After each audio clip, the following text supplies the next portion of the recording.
Hey guys, please make sure you stand till the end. People make one common mistake that will destroy the engine. You will end up rebuilding or replacing it, which can cost you thousands of dollars in repairs. Stay with us, we'll explain what we're talking about.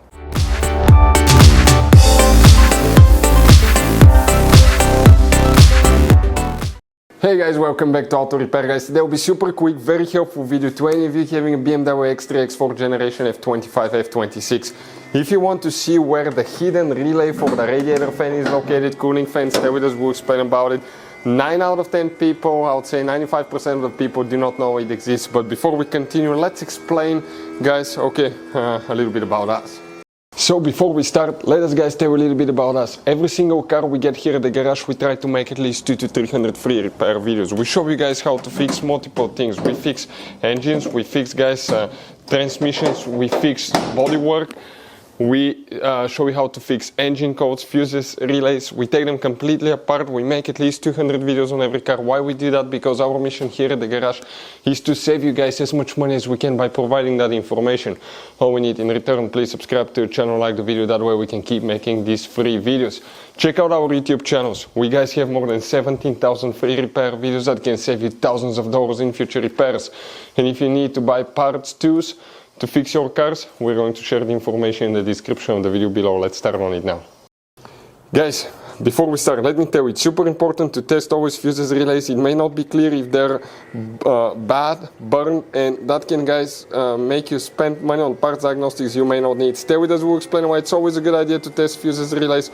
That will apply to almost any car, and then we'll continue with the relay.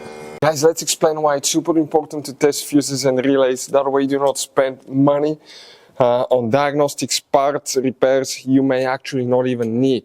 So guys, you have different kinds of fuses and relays. We're talking about the maxi fuses, standard fuses right here. You have, watch how many different kinds of relays as well. Now, these fuses, sometimes you can clearly see if a fuse is burnt or not by looking at the element. But sometimes it's really sneaky. They can burn here on the side. It's hard to see. Some fuses will not be visible as well.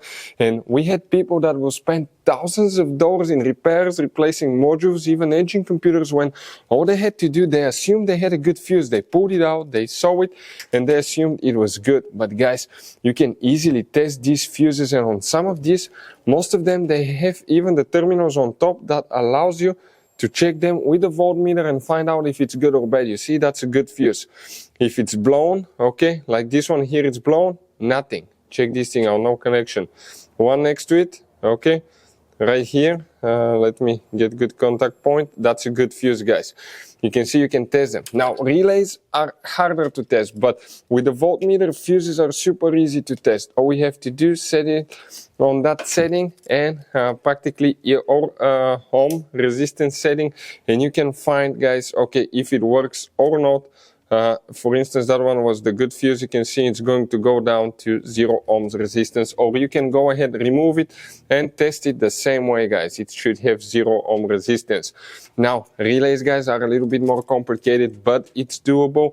It will take you a minute or two to find out how to do that. Now, we'll put, guys, links to a video that will explain how to test relays, how to test fuses, which battery terminal you need to reconnect and disconnect first if you're doing repairs, because that can cause modules to burn as well, and that can cost you thousands of dollars in repair. Check out the videos, they will be in the description of the video below. So let's start on it now. So, the relay, we will explain about that in a second. What are we doing right here now? You may hear a little bit of noise, guys, excuses about that, but we're bleeding the cooling system. It's very important to do that after thermostat replacement. We just replaced thermostat on that BMW. We have video about symptoms of bad thermostat, how to replace it, how to diagnose if you have a bad thermostat. The radiator fan is right here, guys. Never put your fingers close to it, because if it turns on, it will activate. If it activates, it will cut your hands off, fingers off. Here is the main cable for the fan, right? Check this thing out. That main cable is right here. If you follow that cable, it goes to 2 places. One, okay, here, that's a ground wire. Let me show you. You see, that's a ground wire right here, guys. Ground wire. Now, if you look at the other cable, it keeps going down, but that's the traction control and ABS module, and right underneath it, check this thing out, that's where your main relay for the radiator fan is located, that most people do not know it's there. It's super easy, but it's out of sight, so people don't even think about checking that. But quick video for any of you needing that. By the way, if you want to see how to fix almost anything on BMW X3 X4, we'll be making hundreds of videos that will teach you guys how to do that. And if you want to see how to manually activate a pump, the water pump, to test it for bleeding procedures as well, we'll have the video on the channel. Hopefully the video will be helpful. Thank you for watching. See you guys next time.